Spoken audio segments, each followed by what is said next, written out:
lang tayo ng mga pang breakfast niya.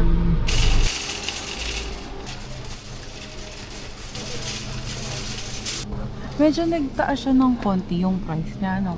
Malakas na ang loob ni girl. Nasa labas. Pag magagawi kayo ng SNR, try nyo to. Sobrang sarap nitong kain. Alam nyo ba to? Meron palang chips away at saka Oreo ng muffin dito sa SNR.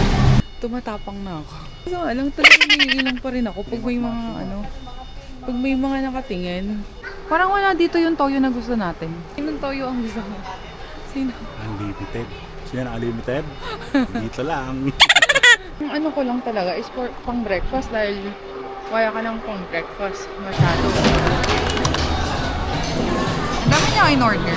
Pero sulit na din naman yung pag-aantay mo kasi maka na pila. Nagugutom na ako kasi ang dami ko nakikita kanina. Natuwa ako kasi meron. Chicken Natuwa. Chicken owa. Guys, ito yung naglilihi ng rib shop. Nakaraan pa. Ano in order mo? Barbecue? Barbecue tapos yung inasal nila, no? Nakakabahan ka na ba?